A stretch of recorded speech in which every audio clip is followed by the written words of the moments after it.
I know, and I know it's really important to you, and it's vitally important from mine and COVI's philosophical perspective, that we should not only be looking at that posture of risk, but we should also be looking at like our culture of risk in cybersecurity in an organization. Because if you can put the technical controls in place to make your risk posture amazing, but then you're more likely than not, production goes way down. Definitely engagement and quality of work life goes down. And so that balancing act, you balance the scales, or that tightrope that you walk between restriction and empowerment. Can you talk a little bit to that point and what organizations face and ways that they can kind of find that good balance, strike that golden tone of, okay, we are in a good place from a risk posture perspective, but our workforce or our leadership team or our creative thinkers or whatever the version is are also empowered to do the meaningful work that produces the output that we want to generate for our customer experience. Mm-hmm.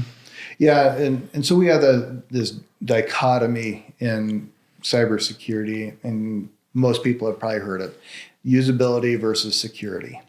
If security gets tighter, usability goes down. If we loosen security, usability goes up, but you also have less security. And so less restrictions, it's easier to do things, right? Yeah.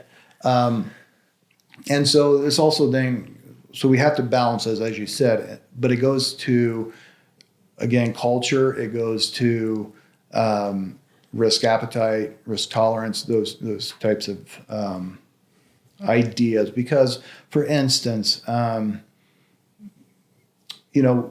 somebody, does a covered entity in HIPAA language, do they have to be compliant with HIPAA? Yeah. Right. Can you tell us what a covered entity is real quick? So a covered entity is anybody, basically, and I don't have off the top of my head the categories anymore, but it's anybody that has to be compliant with HIPAA or needs to be compliant with HIPAA. I say needs to be compliant with HIPAA only because you don't have to be.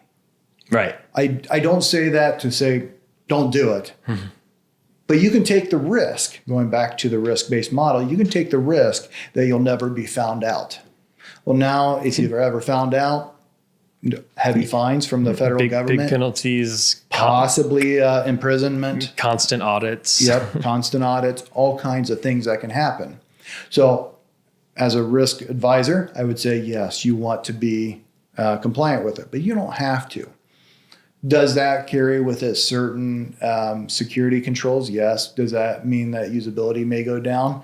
Yes. So what's that balance that you're willing to hit? If you're not under certain compliance initiatives or regulations, you have more freedom there. Yeah, less risk. Yeah, less risk. And so which is why those regulations exist to begin with. Correct. And so you can play with that a bit. Some, I would just say, wholesale, everybody should do them, right? Use complex passwords, use multifactor authentication, have some sort of endpoint detection and response, those type things, because you have basic hygiene.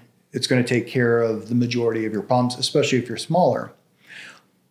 But to the degree of what products or how many products or that, it all depends on that culture. And products like cybersecurity tools? Yeah, correct. So let's just take multi-factor authentication, for example. How do you do that? Well, there's how many companies out there, vendors that offer this. And do you do soft tokens on your cell phones? Do you do text messages? Do you do soft applications? Do you do a hardware token? What do you do? Well, that all depends. All that to say, there's a lot of options. There's a lot of options. Mm-hmm. And so your culture is going to play into that.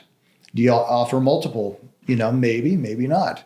If you're less prone to, or if you have less of a risk appetite, you may say, we're using hardware tokens because they're going to be one of the hardest ones to break and blah, et cetera, et cetera. So everybody has to do that. Well, now everybody has to carry this hardware token around and learn how to use it and things like that. So it's disruptive from a learning curve perspective. What if you leave it at home? Yep.